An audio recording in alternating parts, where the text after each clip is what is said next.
There are moments in life when everything feels like it's falling apart, when the people you trusted betray you, when your whole world is turned upside down. Ethan knows this all too well. After years of being lied to and betrayed by Lily, the woman he once loved, he was left to pick up the pieces of his shattered life. But instead of letting the hurt define him, he chose to rise above it. He chose to rebuild, not just his life, but his relationship with his children, his sense of self, and even his capacity to love again. What happens when everything you thought you knew about your life is turned upside down? Ethan is finding out.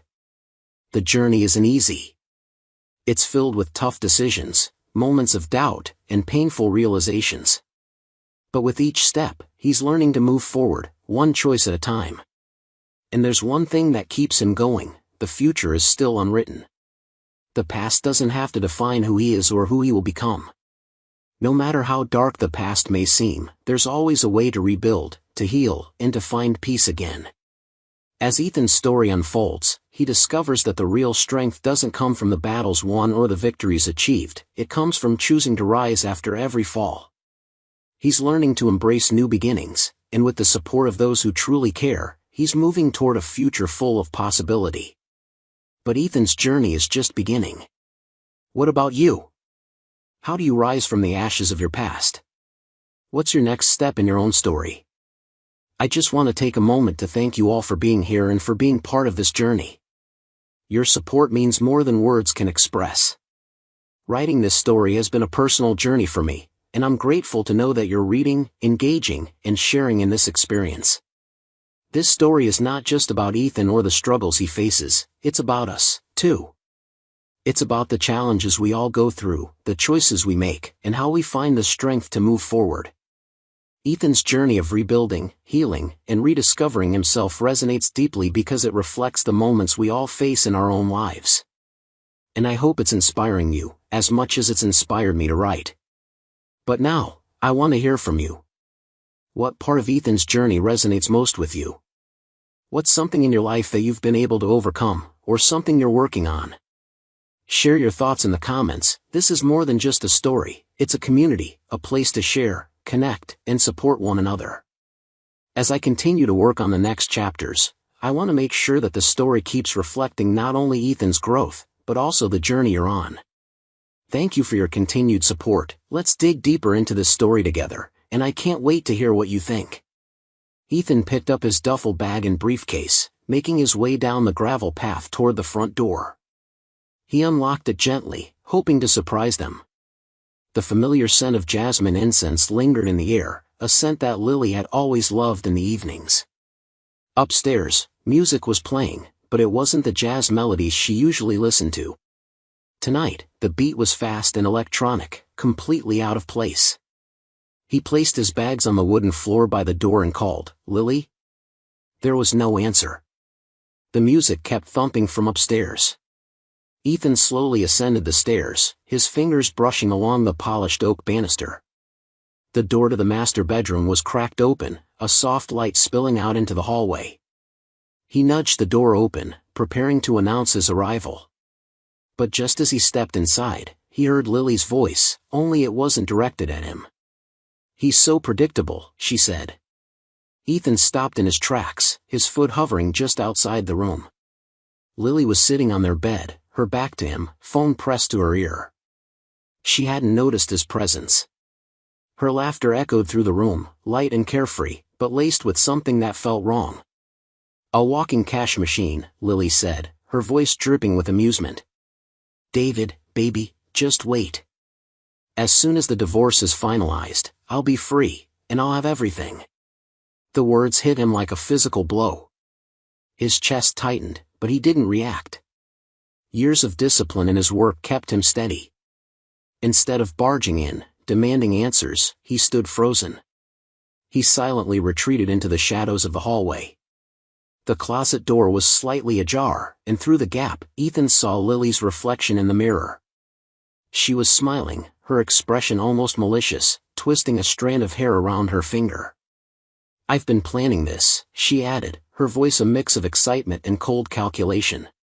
"The lawyer says I get half of everything, including his business shares." Another laugh. "No," he doesn't have a clue.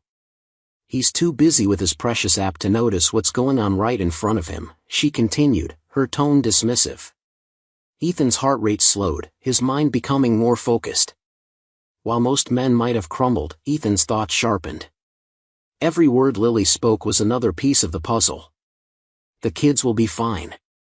They barely see him anyway, she went on. You're way more fun. That was a lie.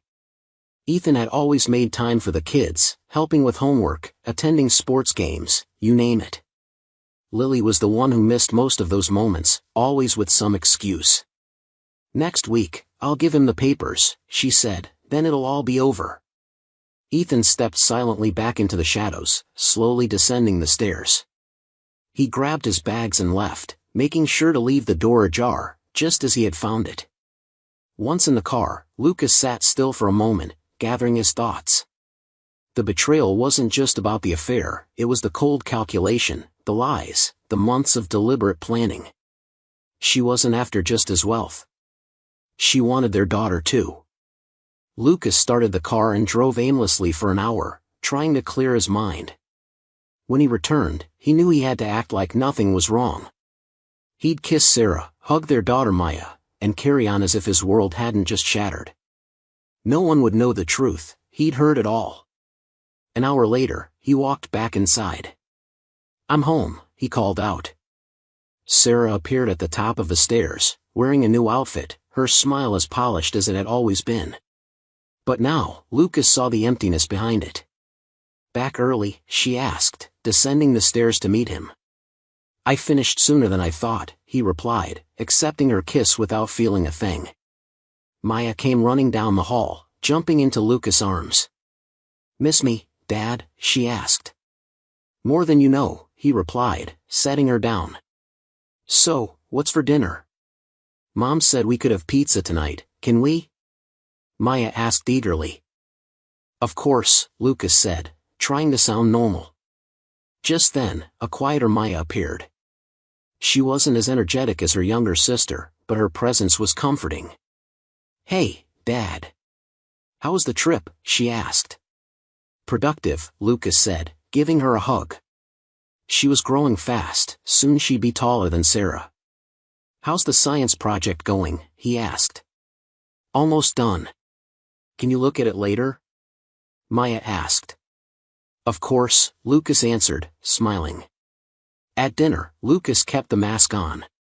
He laughed when it was expected, asked about their days, and didn't let on that he knew Sarah had been checking her phone every few minutes. He watched her, the stranger pretending to be his wife, and wondered how he had missed the signs before. After the kids were in bed, Lucas retreated to his office. He opened his laptop, but didn't get to work. Instead, he began plotting. If Sarah wanted a war, he was ready, but not the kind she expected. He started typing names, dates, accounts, assets. This wasn't about business anymore, this was about strategy. His fingers moved with purpose, each keystroke a step closer to his next move. No anger, no pain, just cold determination. For the next 7 days, Lucas kept up the act. He went to work, came home, helped the kids with their homework, and slept beside Sarah as though everything was fine. Meanwhile, he was preparing. He met with his lawyer under the guise of discussing tax details, tracked household expenses, and moved some assets to safer places. Then, on the 8th day, it came. Ethan sat at the kitchen table, sipping his coffee while reading the morning news on his tablet. Maya and Noah were upstairs, Maya helping her brother with a school project. The house was quiet except for the soft ticking of the clock on the wall. Lily walked in, dressed in a crisp blouse and tailored pants, her makeup flawless even though it was still early. She held a manila envelope in her hand. We need to talk, she said, her voice calm but tight. Ethan looked up, his expression unreadable. She sat down across from him, placing the envelope on the table, tapping it twice with a perfectly manicured finger. This isn't working anymore, Ethan, Lily said. What's not working? He asked, sipping his coffee, eyeing her over the rim of the mug. Us, she replied simply. This marriage. She slid the envelope toward him. These are divorce papers. I've already talked to a lawyer. Ethan set his mug down slowly. He took the envelope, opened it, and skimmed the first page with a calm gaze. His mind was already working, analyzing her every move. Sunday morning. The kids were home, but busy. Smart move. She dressed up, probably expecting a fight or tears. Ethan remained composed. How long? He asked, his tone even. What? Lily asked, thrown off by the question. How long have you been planning this? Ethan's voice didn't waver. Lily shifted uncomfortably in her seat. Does it matter? It's over. We both know that. Ethan nodded slowly. He pulled out a pen, the one Lily had given him on their 10th anniversary. Without flinching, he signed, initialed, and dated the papers. There, he said, sliding them back to her. Anything else? Ethan asked. Lily stared at him, clearly confused. That's it? No fight, no begging? Ethan leaned back in his chair. You want out, you got it. Her face flickered with uncertainty, but then the familiar smirk returned. I'll have my lawyer reach out about the kids and assets. Of course. Ethan stood, grabbing his tablet and empty mug. You're moving out tomorrow, right? Yeah, she hesitated. You want me to tell the kids or will you? We'll tell them together, Ethan said calmly. Tonight, he added, then turned to the sink to rinse his mug. He heard her huff behind him, clearly thrown by his calm demeanor. Her heels clicked on the hardwood as she left the kitchen. He gripped the sink for a moment, allowing himself a fleeting moment of raw emotion before locking it away again. The cold water was grounding. This was just the beginning. The real fight was about to begin. That evening, they sat the kids down in the living room. Maya was curled up on the armchair, legs tucked under her, while Noah sprawled out on the floor. Both of them watched their parents closely. Lily spoke first. Your dad and I have something to tell you. Noah looked up from the carpet. Are we getting a dog? He asked eagerly. Ethan shook his head. No pets. Your mom and I are separating. She's moving out tomorrow. The room went dead silent. Maya's face hardened, her eyes shifting between her parents. Noah frowned, confused. Like a divorce? He asked. Yeah, Lily replied, her voice steady but cold. Sometimes adults realize they're better apart, Ethan added. Why? Noah asked, his voice shaking. Did Dad do something wrong? Lily opened her mouth to respond, but Ethan cut in. No one did anything wrong. People change. Your mom wants something different now, and that's okay. Ethan saw Lily's eyes flash with irritation. She wasn't expecting him to frame it like that. Maya's voice was flat as she spoke. Do we have to move? No, Ethan reassured her. You'll stay here with me. Your mom will visit, and sometimes you'll stay with her. But I don't want Mom to leave, Noah said, his face crumpling as he ran to Lily and wrapped his arms around her waist. Please don't go. Lily stroked his hair, murmuring soft words. She cast a glance at Ethan, as if Noah's distress proved her point. Maya stayed still, watching them with an unsettling calmness for her age. I'm going to my room, Maya said flatly. Maya, wait, Lily began, but Ethan interrupted. Let her go, he said quietly. She needs time. After Noah calmed down and went to his room, Ethan and Lily were alone in the living room. That went as well as it could, Lily said, straightening her blouse. They'll adjust, Ethan replied, repeating her words from earlier, though she didn't realize it. Kids bounce back. I'll be here tomorrow around noon to get my things, Ethan said. The movers are coming, Lily nodded. I'll be at work. Take what's yours. The lawyer will handle the rest. Lily turned to head upstairs but paused. For what it's worth, I did love you once. Ethan met her gaze. I know. She seemed to expect more, but when none came, she went upstairs. Ethan stayed in the living room, listening to the house. Upstairs, Noah was crying. Maya's door was shut. Ethan briefly closed his eyes, then went to comfort his son. The next day, Ethan went to work as usual. He closed the door to his office, ignored calls, and immersed himself in his work. Numbers made sense to him, patterns were soothing. People, especially Lily, didn't. That night, when he came home, Lily's closet was empty. Her vanity was bare. All her things, perfume, jewelry, shoes, were gone. The photos and the kids' artwork were still on the walls, the remnants of the life he'd built. Maya was at her desk, books spread out, pencil moving across paper. "You okay?" Ethan asked from the doorway. She didn't look up. "Fine." "Want to talk about it?" he asked softly. "Not really," her pencil paused. "Is she living with him?" Ethan froze. "With who?"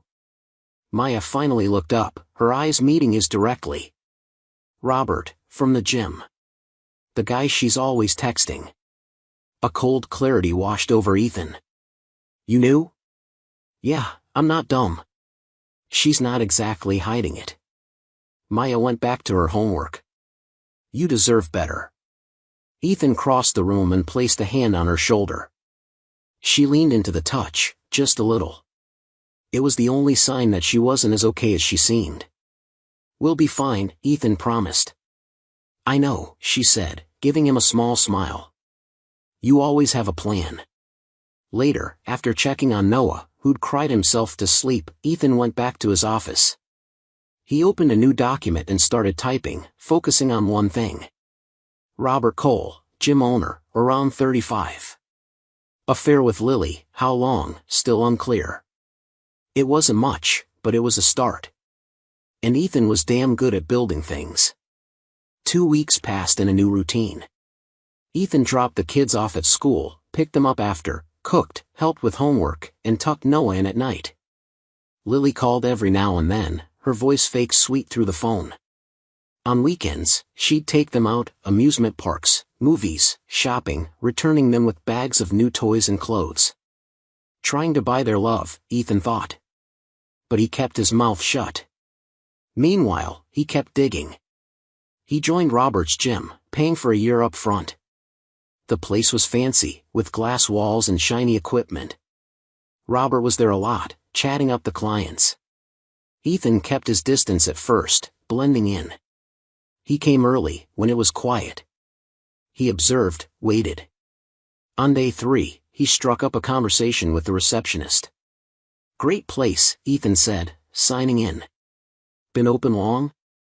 "About 5 years," the receptionist answered. "Robert built it from scratch, big success."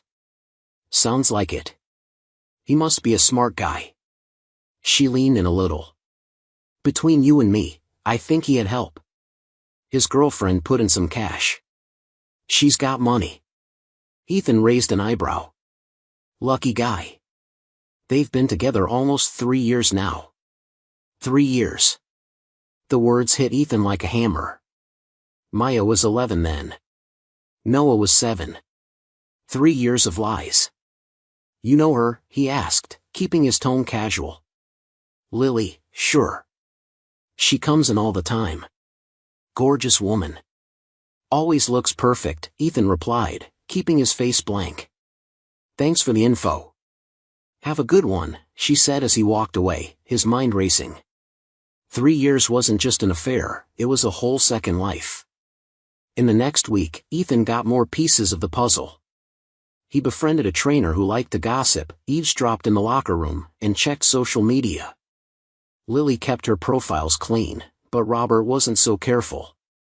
There were pictures of them together, restaurants, parties, even a beach trip, all while Lily had claimed to be somewhere else. But Robert wasn't the only one. One offhand comment from the trainer sent Ethan digging deeper. Before Robert, Lily was with that tech investor. What was his name? Soon, Ethan found out about at least 2 other affairs. One with a businessman who traveled a lot, and another with a local artist. Lily had told him she was going to cultural events. Ethan documented everything. Names, dates, locations. He didn't confront Lily yet. Not until he had more. He was building his case. 3 weeks after the divorce papers were signed, something new hit Ethan. An idea that came to him in the middle of the night. A suspicion that had been growing, but hadn't fully formed. The next morning, he called in sick to work. After dropping the kids off, he drove across town to a medical clinic. "I need paternity tests," he said to the receptionist, "for 2 kids." She handed him the forms without a blink. "You'll need DNA from all parties." Ethan nodded. "I've got access to their toothbrushes." "That work?" "That's fine." "And the mother?" "I don't need her, just the kids." The woman softened a bit. "Results take about a week." "Rush it," Ethan said, pulling out his credit card. "Please." 5 days later, an email hit his secure inbox. Ethan sat in his office, staring at the screen. He knew this could change everything. He clicked. The medical terms were dense, but the conclusion was clear. 0% probability of paternity for both kids. Ethan leaned back, the room spinning. Neither Maya nor Noah was his biological child. 14 years of fatherhood, all a lie. 10 years, also a lie. He stood up, pacing the room. He couldn't process it. The kids he raised, loved, taught, they weren't his. Their real fathers could be anyone, maybe even men Lily never told him about. Did it matter? Ethan stopped moving. Did it change how he felt about them? Did it change the years of bedtime stories, teaching Maya to code, cheering for Noah at soccer? No, it didn't. They were still his kids. But Lily had stolen something precious, the truth. She'd let him think they were his flesh and blood. That night, as he helped Noah with math and listened to Maya talk about her day, Ethan watched them closely. He searched their faces for signs, wondering if he'd missed something all these years. But all he saw were the kids he loved. He wouldn't tell them, not now, maybe never. This was his burden to bear. But Lily would know that he knew, and she would pay for every lie. Ethan tucked the paternity results into an envelope and slipped it into his briefcase. "Let the games begin," he whispered to the empty room. The opulence of the place was suffocating. White tablecloths, crystal chandeliers, everything too polished, too perfect. A facade for the fake smiles, the fake happiness inside. Ethan stood at the bar, eyes locked on Lily and Robert in the corner. Her laugh rang out, but it was hollow. Robert's hand rested possessively on hers, a clear display of ownership. She wore a new dress, one that screamed expensive. And Robert had his arm around her like he owned her. The perfect little power couple. Ethan straightened his tie, adjusted the envelope in his hand. This wasn't just any envelope. It was the weapon he'd been sharpening for months, a well-timed strike. He'd been waiting for this moment. His steps were deliberate, slow, and silent on the plush carpet as he approached their table. Lily noticed him first. The color drained from her face as her laughter cut off. Robert's eyes narrowed when he saw Ethan. His grin turned smug, almost satisfied, like he knew this moment was inevitable. But he couldn't hide the twitch of annoyance that followed. Ethan stood in front of them, casual, too calm. He locked eyes with Lily first, his voice low but dripping with cold politeness. "Hello, Lily." She tried to mask the shock, straightening in her chair. "Ethan," she forced out, her voice too sweet, too fake. "What a surprise." "No surprise at all," Ethan replied smoothly, his gaze shifting to Robert. "So this is Robert, the great Robert. I've heard all about you." Robert's hand tightened around Lily's wrist, the muscles in his jaw flexing. He leaned forward, his voice dripping with forced diplomacy. "Look, man, I know this must be uncomfortable." But Ethan cut him off with a raised hand. "No, it's not uncomfortable." His eyes bored into Robert. "In fact, I came here to congratulate you both." Lily blinked, her face faltering in confusion. "Congratulate us?" she asked cautiously. "On your freedom," Ethan said, his smile thin and sharp. He slammed the envelope down between them, a subtle but deliberate impact. A little gift to mark the occasion. Lily looked from Robert to Ethan, her lips twisting into something between a smirk and a wince. "That's civil of you," she said with a strained tone. "Closure," Ethan said, stepping back. "I believe in it." He gave them one last look before turning to leave, his pace measured. As he moved toward the coat check, he could feel the tension crawling up his spine. Every step he took was deliberate, a perfect show of control. Ethan stopped just out of their line of sight and turned, watching the drama unfold. Lily opened the envelope slowly, as though unsure of what she was about to face. But he could see the exact moment when the realization hit her. Her hand trembled, the color drained from her face, and she passed the papers to Robert, who didn't waste any time skimming the contents. The atmosphere in the room shifted. The low murmur of the diners quieted, eyes snapping toward them. Robert's face darkened, his eyes narrowing in disgust, and then he stood up like a man who had just been slapped. His voice was a sharp, guttural bark, rising above the quiet. "You told me they were his," he spat, his words slicing through the air. "You told me they were his." Lily flinched, her face pale and shocked. "I thought they were," she stammered, fumbling for something to hold on to, but it was too late. Ethan stepped back into the fray, this time closer, his presence too heavy to ignore. His voice was a whisper, but it cut like a knife. "No," he said, leaning in. "You knew. You knew, or at least suspected. You knew exactly what you were doing. And now you get to feel it." Ethan let the words hang in the air, thick with venom. "The truth comes out, the lies catch up to you. Everything you thought you had is slipping through your fingers." The entire room had fallen into silence. Even the staff stood frozen, unsure whether to step in or stay out of it. Lily, clutching the papers to her chest like a shield, hissed, "You can't prove anything, this could be fake." Ethan didn't even blink. "The lab's reputable," he said, his smile chilling. "Check them if you want, but something tells me you already know the truth." He leaned in even closer, practically tasting the fear in the air. "The timing is perfect, isn't it? Your little fling with the tech investor, around the time Maya was conceived, and that artist, Noah's little pet project." Robert's face twisted into a snarl of betrayal. He glared at Lily, his fist clenching. "You said I was the only one," he yelled, venom dripping from each word. "You said it was just me before this piece of crap." He jabbed a thumb in Ethan's direction. "Shut the hell up," Lily muttered, but it was too late. Robert was already on his feet, rage boiling over. He threw his napkin down onto the table with enough force to make a sound. "We're done," he spat, the words coming out like an explosion. "Don't even bother," Ethan tilted his head, savoring the moment. "The divorce settlement," he began, his voice too smooth, like honey before a knife. "That'll be interesting, won't it?" Robert shot him a glare that could burn through steel but didn't say a word as he stormed off. Ethan's gaze lingered on Lily.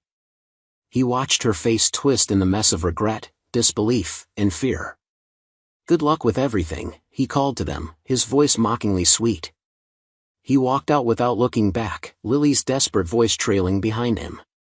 Outside, the cool night air hit his face, and for the first time since learning about Lily's betrayal, Ethan felt some satisfaction. His phone buzzed in his pocket, a text from his lawyer. "Everything filed, court date next week." Ethan quickly typed back, "Proceed as planned." He walked to his car, the city lights blurring around him. Phase 1 complete, now for Phase 2. The morning was tense at the kitchen table as Ethan tried to keep the atmosphere light for Maya and Noah. Their breakfast remained untouched, the silence between them heavy. "Your mom called," Ethan broke the quiet, his voice steady. "She won't be picking you up this weekend." Noah, always the first to ask questions, squinted at his pancakes. "Is she sick?" "No, just handling some stuff." Maya's eyes narrowed, sensing something was off. "What happened?" Ethan met her gaze, keeping his voice calm. "Your mom and I are figuring things out, in our own way." Maya raised an eyebrow. "So, it's about Robert?" Ethan paused, surprised at how perceptive she was. Yeah, he admitted, his tone softening. But there's more to it than that, and I don't want you both to carry the weight of it. Noah's voice cut through again. He's the one Mom's always texting, right? Ethan sighed, not wanting to dive deeper. Yeah. But this is adult stuff, so I need you to just focus on school and things that matter to you. Maya, never one to let things go, leaned forward, her voice a little sharper. We're not little kids, Dad. We can handle it. I know, Ethan said, a smile pulling at the corner of his mouth. Just know. Ethan sat at his desk, the soft hum of city noise creeping through the window. He had just finished going over some documents when the phone buzzed. He saw Lily's name flash across the screen, but with a quiet scoff, he ignored it. Let it go to voicemail. This was her mess to clean up, not his. When the voicemail notification pinged, Ethan tapped the screen and put the phone to his ear. He leaned back in his chair, half expecting what was coming. Her voice was raw, venomous. You fool, Lily hissed, the words dripping with fury. You think you're so damn clever. Robert won't even look at me now. Is that what you wanted, to ruin everything? She took a breath, but there was no softening. Call me back, we need to talk. Ethan let the phone fall from his ear, shaking his head as he tapped the screen to delete the message. He didn't need to hear her crying. She had made her bed, now she could lie in it. His lawyer had been clear, no more drama, minimal contact, and that's exactly what he planned to stick to. But just as the evening fell into its usual monotony, another call came through, this time an unknown number. Ethan was tired, but something nagged at him. Against his better judgment, he picked up the phone. Speaking, he answered flatly, not bothering with pleasantries. This is Robert Cole, came the strained voice on the other end. We need to talk. Ethan stood up, closing his office door behind him to make sure he had some privacy. I'm listening. Look, I don't know what the hell you and Lily are playing at, but I want out. Are the kids mine? Ethan let the silence hang for a moment, choosing his words carefully. I don't know. The tests confirm they're not mine. You'll need your own tests if you want answers on that front. There was a pause on the other end, then a deep, frustrated sigh. Jesus, what a freaking mess. Indeed, Ethan said, the word almost a chuckle in the back of his throat. Not sure why you're so surprised. I didn't know about the other guy, Robert continued, his voice suddenly more defensive but tired. Or that the kids might not be yours. Lily said you two were already emotionally separated. Whatever the hell that means. Ethan didn't respond at first. He just let Robert keep talking, savoring the control. The distance between them now so vast it felt almost suffocating. I'm backing off, Robert said eventually, his tone clipped. Whatever the hell you two have going on, I don't want in. I've got my own crap to deal with. Problems, huh? Ethan raised an eyebrow, already knowing where this was going but needing to hear it. What kind of problems? Financial audit, some questions about gym investors. Nothing major, but I don't need more complications. Robert explained, his voice edged with tension. Ethan smiled to himself, leaning back in his chair. The anonymous tip had done its job. Hope it works out for you. Yeah, Robert said, the frustration clear in his voice. Just wanted you to know I'm not the enemy here. I'm out. Ethan paused, his eyes narrowing just a touch. Noted. The call ended, and Ethan leaned back in his chair. Robert was pulling away from Lily faster than expected, which worked out just fine.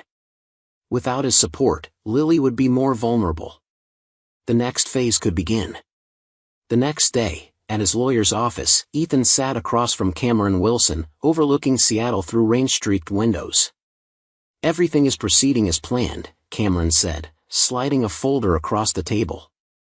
Judge Harmon is fair but tough on contracts. The paternity fraud strengthens our case. Ethan skimmed the papers. And the financials? Airtight.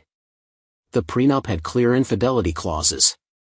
Plus, the divorce agreement she signed without proper review. She's basically forfeited any claim to your assets. We can even countersue for damages. Ethan looked up from the papers. I don't want to bankrupt her. I just want to make sure she doesn't profit off her lies. Cameron nodded. Still playing it soft, huh? All right, but be ready. Her lawyer wants a meeting. They'll try to renegotiate. Let them try. 2 days later, Ethan sat across from Lily and her lawyer Veronica Tate in the same conference room. Lily looked worse than usual, the strain showing. This agreement is unconscionable, Veronica said, tapping the divorce papers with her nail. My client signed under duress without legal counsel. Cameron raised an eyebrow. She had 2 weeks to review the papers and consult a lawyer. She signed it knowing what she was doing. She was emotionally vulnerable. She's been planning this for months, Ethan interrupted calmly. Phone records show calls to divorce lawyers dating back almost a year. Hardly the actions of someone caught off guard. Lily's eyes widened. You checked my phone? I checked everything, Lily. The affairs, the planning, the lies. It's all documented. Veronica put a hand on Lily's arm. Let's stay on track, Mr. Hayes. Be reasonable. You're trying to leave my client with nothing. Not nothing, just nothing that's mine, Ethan leaned in. She keeps what she brought into the marriage, plus any assets in her name. Given her spending habits, that's quite a bit.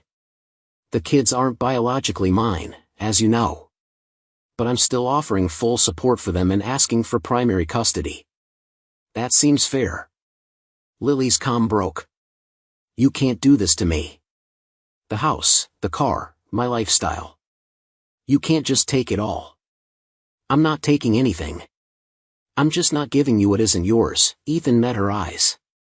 You gambled, Lily, you lost. This is revenge, she spat. No, Ethan replied coldly. This is a consequence.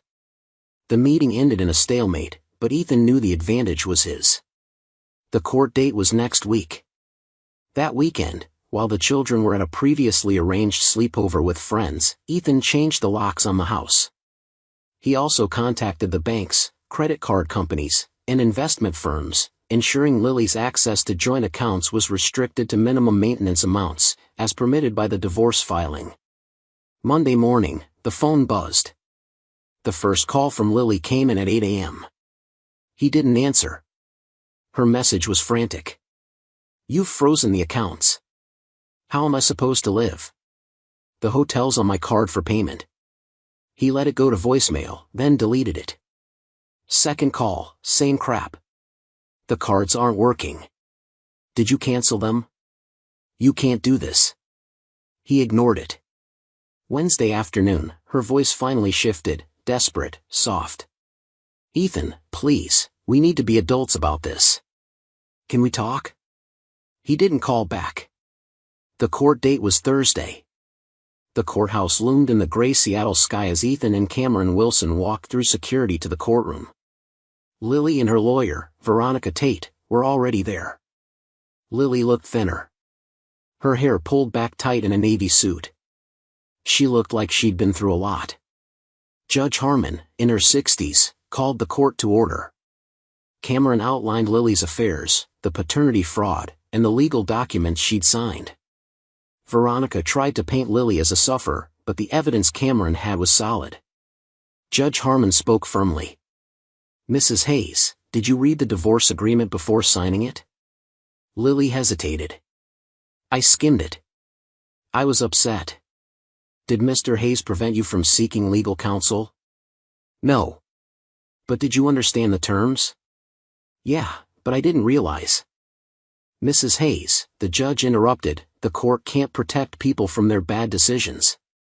The agreements are binding, the infidelity clauses are enforceable, and the paternity fraud is disturbing. Lily paled. This court upholds the divorce terms. Mrs. Hayes retains assets in her name. Mr. Hayes retains all other marital assets, including the family home. Child support will be determined after further paternity testing if Mrs. Hayes wants to pursue it. The gavel fell. Lily sat stunned, and Veronica whispered in her ear. Ethan felt no joy, just cold certainty. Outside, Lily grabbed his arm. "You've ruined me," she hissed, tears welling up. "I have nothing." Ethan pulled her hand off. "You've got exactly what you came in with, your freedom. Where am I supposed to go? What about the kids?" Ethan shrugged. "Try Robert." "Wait, he's got his own mess." She paused, understanding dawning. "You did that too? The audit?" Ethan smiled. "Have a good day, Lily." He walked away, leaving her standing there. Ethan's phone rang. He saw Robert Cole flashing on the screen. He didn't hesitate. "Robert," Ethan answered, his voice cold. Robert's growl came through the phone, sharp and full of anger. "You called the financial board on me." "What the hell, man?" Ethan's tone didn't shift. "I don't know what you're talking about. They froze my accounts, you piece of crap. I can't get to my own damn money." Robert roared. Ethan leaned back, a smirk on his face. "Tough break. Almost as tough as finding out the kids aren't yours." There was a long, pregnant silence, and Ethan could practically hear Robert's blood boiling. Finally, Robert spoke again, his voice tight with barely contained rage. "She's staying at my place. You know that?" Ethan's response was dismissive, almost bored. "Yeah, figured." Robert's voice grew more clipped. "I can't keep covering her ass with this audit. She's gotta go. I'm done with this crap." Ethan paused, savoring the moment. "Your mess, your problem." "Yeah, well, just thought you should know," Robert muttered, arrogance thick in his voice before hanging up abruptly. Ethan sat in his quiet living room, everything going as planned. Lily broke, Robert couldn't help her. Yet, it didn't feel like a win. He poured a glass of whiskey and stared out at the rain-soaked skyline. Tomorrow, he'd pick up the kids. Life would go on. The next evening, Ethan knocked on Maya's door. "Got a minute?" he asked. She nodded, putting her book down. "What's up?" Ethan sat on her bed. "I wanted to talk about your mom." Maya's face shut down. "What about her?" "She's having a tough time. Financial stuff, from court." Maya didn't look up. "I'm not stupid, Dad. I know how to use the internet." Ethan smiled. "You're too smart for your own good." "So, you took all the money?" "Not all of it, just what was mine." Maya gave him a hard look. "Is this where I'm supposed to feel sorry for her?" "No," Ethan said. "I just want to know how you're feeling about this." She picked at her bedspread. She called, crying. She said she might have to leave to get back on her feet. Asked if I'd go with her. Ethan's heart skipped. "And what did you say?" "I told her no." Maya's eyes were hard. "She lied to you. She lied to us. She doesn't deserve us." Ethan reached out, taking her hand. "Maya, she's still your mother. A mother doesn't do what she did." Maya pulled away. "She called me ungrateful. Said I should be on her side. But you're the one who's always been there." Ethan's heart warmed, though it hurt. Love isn't something you earn. It just is. You can be mad, but nothing, Maya cut in. "I made my choice." She picked up her book. "I'm staying with you," Maya said. Ethan nodded. "I'll call you when dinner's ready." Noah was harder to talk to. At 10, he felt everything more deeply. Ethan found him playing video games in the den. "Hey, buddy, pause it for a sec," Ethan said. Noah groaned but paused. "What?" "Your mom might come by tomorrow to talk." Noah's face lit up, then fell.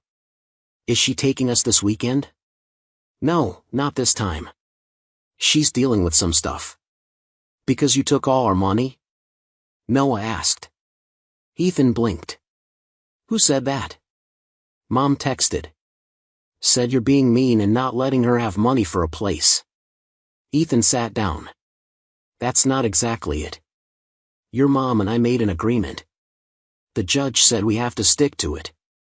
So she's poor now? Not poor, just not as comfortable. Noah turned to him. Is it because she has a boyfriend? It's complicated. Grown-ups say that when they don't want to explain. Noah crossed his arms. I'm not a baby. Ethan smiled a little. No, you're not. Your mom made choices that hurt us. Now she has less money. Will she be okay? Yeah, she'll have to work more or live smaller, but she'll be fine. Noah nodded. Can I still see her? Of course, she's still your mom. Do you still love her? Ethan hesitated. Did he? Anger, betrayal. He had those, but love? That died when he heard her plotting to take everything, including the kids he thought were his. I care about her as your mom, Ethan said carefully. But sometimes grown-ups stop being in love. Doesn't mean we stop caring. Noah seemed to accept it. Can I play now? 5 more minutes, then homework, buddy. Yes, I'm glad I'm staying with you. Ethan ruffled his hair, his throat tight. Me too, buddy. The next morning, the doorbell rang early. Ethan opened it to find Lily. She looked different. No makeup, just jeans and a blouse. Her hair pulled back. Lily, he said flatly. The kids are still asleep. I'm not here for them. Not yet. She shifted nervously. Can I come in? Ethan stepped aside. Sure. Lily walked in and looked around. You haven't changed anything. The kids need stability, Lily nodded, and they went to the kitchen. Coffee? Ethan asked. No, thanks. She sat at the counter, her hands tight in her lap. I need to talk about the kids. Ethan leaned on the counter. What about them? Robert kicked me out, she said quickly. I have nowhere to go. My credit cards are maxed. Savings are gone. I can't afford an apartment. I need help, Ethan. Ethan took a slow sip of coffee. What are you asking for? Money. A loan. Just until I get back on my feet. She looked up, desperation in her eyes. For the kids. The court was clear about the financials, Ethan said. Damn the court, she snapped. Then her voice softened, glancing at the stairs. This is about family, not legalities. The family you wanted to leave for Robert, for others before him? Ethan asked. Lily flinched. I made mistakes, but I'm still their mother. Ethan set his mug down. You are. I'll pay for a modest apartment for 6 months, he said. Not for you, but so the kids have somewhere to stay when they visit. Relief spread across her face. Thank you. Thank you so much. With conditions, Ethan added. The lease is in my name. You get a job, any job, to cover food and utilities. You stick to the visitation schedule. Her relief faded a bit. You don't trust me, do you? Would you in my position? Lily looked away. No, I guess not. She stood. Can I see them now? They'll be up soon. You can wait in the living room. Lily paused before leaving. For what it's worth, I am sorry. Not just for getting caught, for everything. Ethan didn't respond. Her apology was meaningless compared to her actions. Maya came downstairs first. When she saw Lily, her face hardened. What are you doing here? She asked coldly. Lily stepped forward with arms outstretched. Baby, I've missed you. Maya stepped back. Really? You couldn't even call all week. I've been dealing with some stuff. Dad told us you're broke because you lied and cheated, Maya said flatly. Lily shot Ethan a look. It's more complicated than that. No, it's not, Maya said. You had affairs, you lied, you wanted Ethan's money, now you can't, and it's simple. Maya, please, I'm still your mother. Are you? Because mothers don't do what you did. Maya crossed her arms. I don't want to go with you this weekend, or any weekend. Lily went pale. You don't mean that. I do. Dad didn't turn me against you. I have eyes. I heard you on the phone with Robert, laughing about Dad, calling him a walking bank account. Lily couldn't respond. I hate you, Maya whispered, her voice quiet but cutting. I don't want to see you again. She turned and ran upstairs, slamming her door. Lily stood frozen, tears rolling down her face. Ethan spoke softly, she doesn't mean it. She's hurt. She'll come around. Lily wiped her eyes. Will she, or will you make sure she doesn't? I've never spoken badly about you to the kids, and I never will. You don't have to. Your actions speak for you. Lily turned to leave.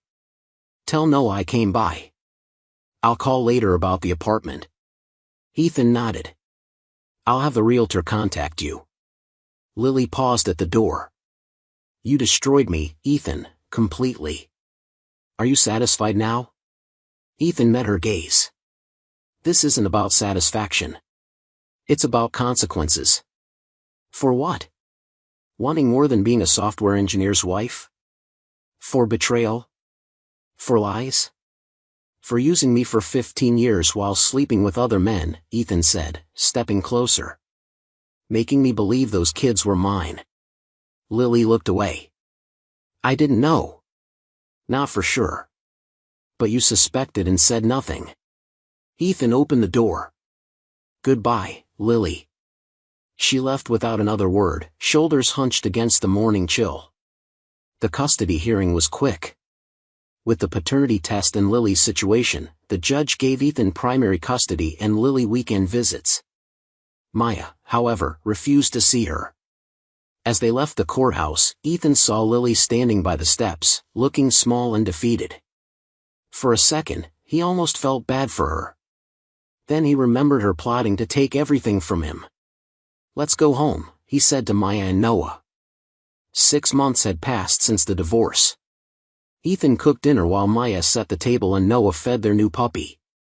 Can Rex have some chicken? Noah asked. Just a small piece, Ethan replied, handing him the treat. Don't make it a habit. The doorbell rang, cutting through the quiet of the kitchen. Ethan, lost in his cooking, didn't bother to look up. He wasn't expecting anyone. I'll get it, Maya said, setting the plate down with a soft clink of porcelain. Ethan kept stirring, half listening, letting the faint sound of conversation drift in and out. But then he heard Maya's voice, sharp, tense. Something in it made him pause. What the hell are you doing here? Lily's voice followed, strained. I need to see your father, please. Ethan turned the stove off. He wasn't in the mood for this. Noah, take Rex upstairs. Noah didn't hesitate, just nodded and disappeared. Ethan took his time moving towards the entryway, a flicker of curiosity running through him. When he saw Lily, soaking wet, hair plastered to her head, it all clicked. It's raining, Lily muttered, her voice weak. Ethan raised an eyebrow. You're soaked. I walked here from the bus stop. Are you serious? Ethan snapped, his voice cutting through the air. What, no umbrella? Just decided to walk through the damn storm? She didn't reply right away, her eyes darting around, looking for something in the air. No, she finally said, but I lost my job. The cafe shut down. Ethan's jaw tightened, his irritation building. So what's the real story here? Lily wiped a tear from her cheek, the bitterness in her laugh sharp enough to make him flinch. I've been applying everywhere. You think anyone wants to hire a woman with 15 years of nothing but housework on her resume? Ethan said nothing. The words hung there, too heavy to push aside. The lease is up next week, Lily continued, her voice quieter now, breaking. I can't afford to renew it, please let me see them. Ethan didn't move, didn't blink. They got a schedule, you know the rules.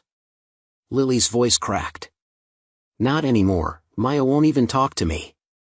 And Noah, he's barely a damn ghost in my life now. I'm losing them, Ethan. For a moment, Ethan said nothing, letting the silence stretch between them like a rope ready to snap. Finally, he crossed his arms, his tone cold, the steel in his words unmistakable. "What do you expect me to do?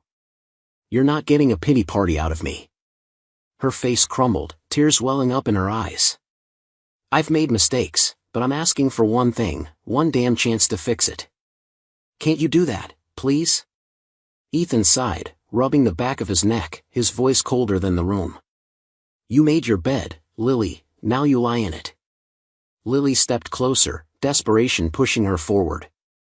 "I can't do this anymore, Ethan, not alone, not with nothing." Ethan's face tightened, his gaze sharp like a blade. "This isn't a charity case, I've done my part. You want forgiveness? You think I owe you that? I don't." "Lily, I've already done more than enough," Ethan said, his voice firm. "I'm not the person you turn to for everything anymore. You can't keep relying on me for forgiveness." She flinched at the words, but stood her ground, her voice cracking. "You're enjoying this, aren't you? Watching me lose everything?" Ethan's gaze was sharp, the weariness in his eyes clear. "No. I'm just done carrying your weight. I'm not here to fix your life, Lily. I've tried. But you have to face your own consequences now." There was a long pause, the air thick with tension. He stood up, moving toward the door. "The kids are waiting for dinner. I'm done here." Lily stood there, unmoving, her face pale, eyes hollow. "I got nowhere to go, no job, no money. What the hell am I supposed to do?" His voice hardened like stone. "Figure it out, talk to Robert or one of your other boyfriends. I'm not your solution." Lily flinched, the words cutting through her like glass. "You're right, I deserve that, but please, please help me." Ethan studied her, eyes cold, unreadable. For a long moment, he didn't speak. Then, just as she thought he'd shut her out for good, he said, "I'll give you another month. After that, you're on your own."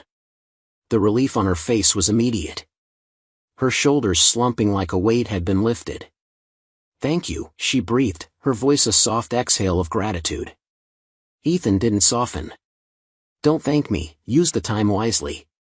He opened the door, his back to her, the finality of his words hanging heavy in the air.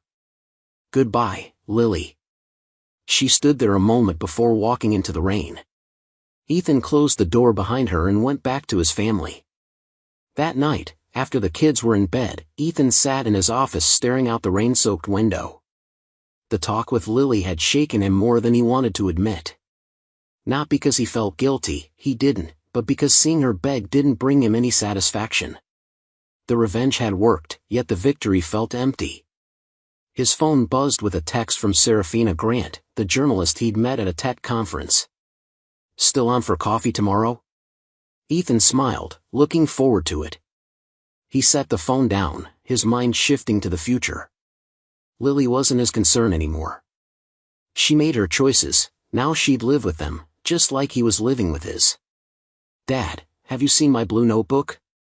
Maya called from upstairs. "Check the living room bookshelf, you were reading there yesterday." A moment of silence, then, "Found it, thanks." 8 months had passed since Lily's wet visit. 8 months of settling into a new routine of healing. The house felt different, lighter. Ethan had redecorated parts of it with the kids' input, making it feel fresh, unburdened by the past. Rex, their golden retriever, bounded into the kitchen. Ethan scratched behind his ears. "No treats before breakfast." "Dad, can Rex come to my soccer game this weekend?" Noah asked, slinging his backpack over one shoulder. "If the field allows dogs, sure." Ethan closed his laptop. "Ready for school?" "Almost." "Did Mom call about Saturday?" "She texted, said she's looking forward to seeing you." Lily had found steady work at an insurance company. The pay wasn't great, but it allowed her to rent a small apartment. Noah resumed visits, but Maya still refused. "Cool, I want to show her my science project." "She'll think the robot arm is awesome." "I'm sure she will." Ethan checked his watch. "Bus comes in 10 minutes. Better grab your lunch. Noah rushed to grab it. Maya came down the stairs, notebook in hand, headphones around her neck. At 15, she had an air of seriousness. Ready? Ethan asked. She nodded, slipping the notebook into her bag. Advanced Coding Club meets today. I might be late. Text me when you're done. I'll pick you up. Actually, Lisa's mom offered to drive me home. We're working on our project together, if that's okay. Ethan smiled. Of course, have fun. Just be home for dinner. Serafina's coming over. Maya smiled back. I like her, she's smart. Yes, she is. Ethan felt warmth in his chest at his daughter's approval. Serafina had become more than a friend over time. She promised to help me with my investigative project, Maya said, zipping her bag. She knows all the best research tricks. I'm sure she'll be happy to help. Ethan handed her a lunch bag. Boss, go. The kids rushed out. Rex followed them to the door before Ethan called him back. He watched them join the neighborhood kids at the bus stop. Maya talking with Lisa, Noah roughhousing with a boy his age. Normal, healing. His phone buzzed again, looking forward to tonight. Need me to bring anything? Serafina had texted. Just yourself, kids are excited to see you too, Ethan replied. He went through his morning routine, letting Rex out, cleaning up breakfast, preparing for his remote workday. His company had been flexible with his hours, and he worked from home 3 days a week. His desk was surrounded by family photos and kids' artwork. He opened his laptop, diving into his latest project, designing a complex security system for a major bank. He enjoyed the challenge, finding satisfaction in solving problems. Hours passed in silence until his phone buzzed again. It was a number he recognized, but hadn't heard from in weeks. Need to talk, important, please call when you can. Ethan frowned. Lily rarely contacted him directly anymore. She usually used the co-parenting app for communication about the kids. He debated ignoring it but decided against it. He called. Lily, he said when she picked up, what's the important matter? Ethan, thanks for calling back, her voice was steadier than it had been. I've been offered a job, a good one, with an international insurance company. A pause. In Chicago, Lily added. Ethan took it in. When would you start? Next month, if I accept. It's a big raise, a real shot at advancement. And you're calling because of the kids? Ethan asked, his voice even but curious. Lily's voice softened. I want them to visit me in Chicago, regular visits. I know the custody agreement says they stay in Seattle, but I'm asking for your cooperation in arranging travel. Ethan thought it over. Lily, moving to Chicago would mean less frequent visits, but also a clean break for everyone, distance that might help us heal. He added, Noah will be disappointed. I know, but I can fly back regularly, and during school breaks, they could visit me, if you're okay with it. Lily's voice was calm, no manipulation this time. And Maya? Ethan asked, I don't expect her to want to visit, but the door will always be open. Ethan nodded, though she couldn't see it. Let me think about it. Talk to the kids. If they're open to it, I won't stand in the way. Thank you, relief softened her voice. I've been trying, Ethan, to rebuild, to be better. I know. She'd kept sober, held a job, and never missed a visitation. Small steps, but real ones. There's one more thing, she said. Ethan tensed. What's that? I got a letter from Robert. What did he want? To apologize. He's in Arizona now. Getting caught in that audit was a wake-up call. He's working as a personal trainer, staying clean. Good for him. He mentioned you, she continued, said you were right to do what you did, that we deserved it. Lily paused. He wasn't wrong. Ethan didn't know how to respond to that. Anyway, just wanted you to know about Chicago. About everything, Lily's voice softened. I'm trying to make amends, not to win you back. just to be someone the kids might respect again someday. Ethan paused. I hope you succeed. He meant it, not for her, but for the kids who still carried a piece of her. I'll let you know when I've decided about the job, she said. Thanks for hearing me out. After the call, Ethan sat for a moment, processing. Lily in Chicago, space to heal. Maybe that was what they all needed. The day flew by with work and chores. By dinner time, the smell of roasting chicken filled the house. Maya was first home, excited about her project. Noah came in next, covered in mud from soccer practice, grinning like the kid he was. The doorbell rang just as Ethan was setting the table. I'll get it. Noah yelled, racing to the door, Rex right behind him. Serafina stepped in, greeting both the boy and dog. She was tall, fit, with curly dark hair and sharp eyes. She held a bakery box in one hand, fending off Rex's jumps with the other. Easy, buddy, she laughed, scratching Rex's head. Cake is for after dinner. You brought cake? Noah asked, eyes wide. Chocolate raspberry? From that bakery you like? Serafina handed the box to Ethan and he kissed her quickly, smiling. Hi. Hi yourself, he said, his smile warm. Maya appeared in the doorway. You're still gonna help me with my project, right? I've been researching interview techniques. Absolutely, Serafina said. I brought some sample question frameworks that might help. Dinner was lively, full of talk about school projects, work stuff, and weekend plans. Ethan watched his kids interact with Serafina. Maya eager to learn, Noah just enjoying her playfulness. It felt right in a way he couldn't fully explain. Later, after the kids went upstairs to do homework, Ethan and Serafina sat on the back porch watching the stars. Rex was dozing at their feet, twitching in his sleep. Lily called today, Ethan said, breaking the silence.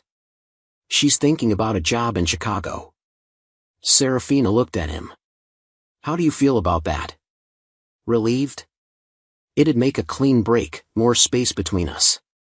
He reached for her hand. Room for what's next. And what's next, Ethan Hayes? She intertwined her fingers with his. He smiled a genuine, soft smile. Still figuring that out, but I know who I want beside me while I do. Serafina smiled back. Good answer. The stars above remained constant, their dance unchanging. Ethan breathed deeply, feeling the weight of the past lift more each day. He wasn't the man who once stood frozen in the doorway, shattered by Lily's betrayal. That man was gone, hardened, broken, distant. The person sitting here now was different, softer, shaped by what had happened but no longer defined by it. His children had changed too. They carried scars, yet they had also found strength. Maya, with her sharp mind, and Noah, with his relentless optimism, hadn't just survived, they had grown. And then there was Serafina. She had come into their lives unexpectedly, but with her, she brought something new, a reminder that life is about more than holding on to old pain. Moving forward wasn't just about letting go of the past. It was about building something new. Ethan smiled at Serafina. Life has a funny way of leading you where you need to be, even if it means going through hell to get there. Together, they sat in the quiet night, knowing that while the future was unwritten, it felt full of possibility. Life wasn't easy, but with love, strength, and support, they were finding their way forward, one choice at a time.